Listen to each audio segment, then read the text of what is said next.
And joining me now are two former members of that august body, the Knesset, both male, so we're not doing so well on the representation, but certainly respectful. Professor Yossi Yonah, from the former parliament member of the Labour Party, and Michael Kleiner, former Knesset member for Likud, now head of the Likud Party's Supreme Court.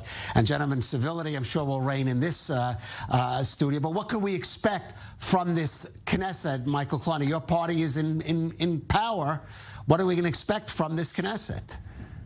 First of all, I hope it will be a quiet Knesset, a fruitful Knesset. I want to commend Yair Lapid for his speech today, adjusting himself to the atmosphere of the day after the terrible murder happened in Ariel. He gave up his opposition speech and said that whatever was mentioned by your reporter. I believe Yair Lapid opened the Knesset in the right step. And I hope this will be a message for the future, unless it is a hint in a totally different direction. And this is a wider government. He mentioned yesterday that 60% of his supporters want a national unity government. Yair Lapid. And today's speech was very reconciling. Haaretz published yesterday an essay from the leader, the Director General of the Labour Party, Mr. Hermoni, which is also the head of the ideological Bet-Berel Fund of the Labour Party, for advocating a national unity government, calling the President Herzog to work towards it, including a pardon for Netanyahu. So pardon for Netanyahu, I don't know is allowed to give, but the general idea is that Iton Haaretz was publishing this article. Okay, Yossi, maybe a more respectful Knesset, perhaps, I don't know about that, but certainly a Knesset that, at least by the utterances of some of its the coalition's incoming members, is going to deal with some very controversial issues, perhaps bring some very controversial, contentious laws to the floor of the Knesset. I think, Calev, that the problem might be, within the coalition government. I would not bet on this prospect that is the government going to enjoy stability. It is not all that clear to me, at least, that it would enjoy stability for the following reason.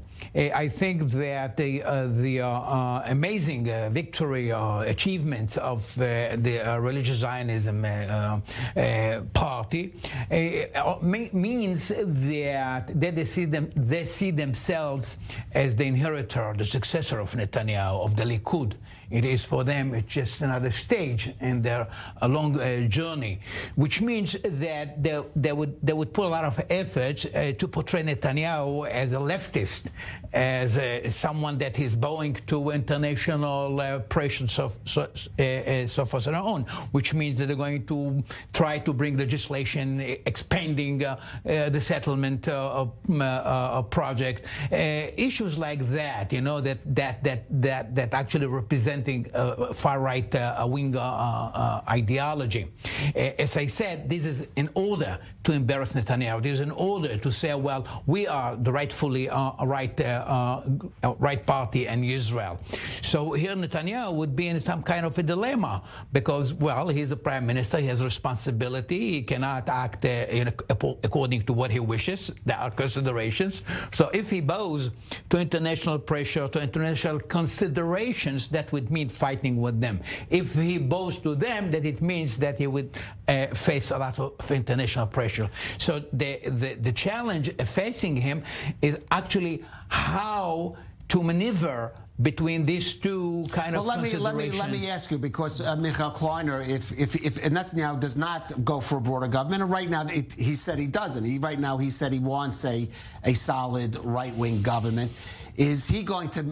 He is a master politician, a master, I would say, manipulator in the sense of dealing with his coalition partners. Is he going to be able to put this government together while somehow mollifying some of those demands that we've been hearing?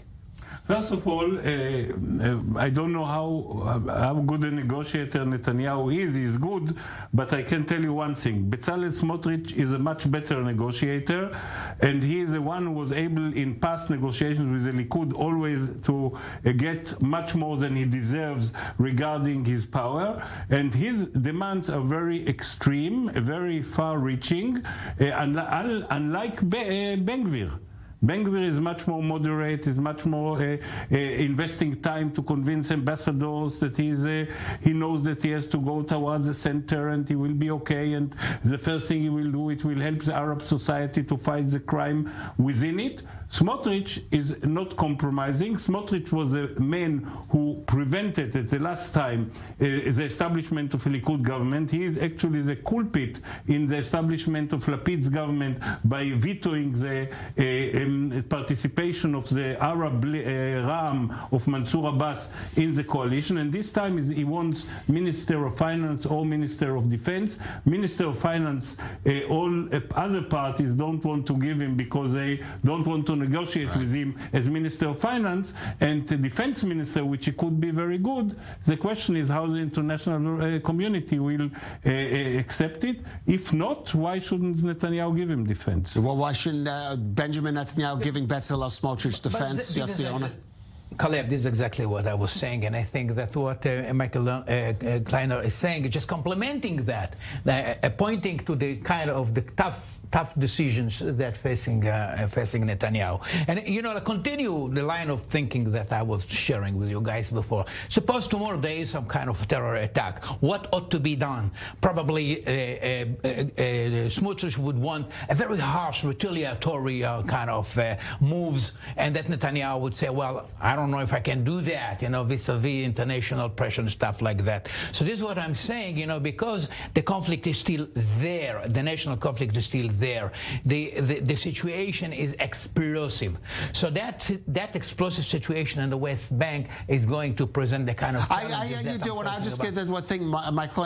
Benjamin Netanyahu made a decision not to proceed with an, if you want to say, annexing or extending Israeli law to parts of the West Bank in return for the Abraham Accords. That was a decision he made.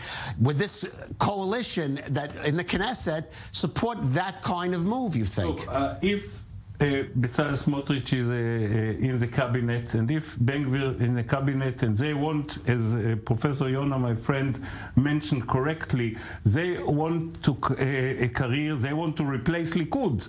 They want to become a power party. Both of them have dreams maybe to become one day prime minister. They are very smart and experienced politicians. They know they have to go to the center. They know that if they want to be bigger and to try to replace Likud or join Likud at one day, they have to go more and more making compromise with reality. That's why Ben-Gvir is splitting with his own party, which part of them boycotted him because he joined the government. Right. I will, though, note, and you yourself noted, Bezalel Smotrich was willing to allow the center-left to come into power, Naftali Bennett to come into power, not to sacrifice his principle, not to sit with Mansour Abbas's Ram party. So I don't know, moving to the center, we'll have to see.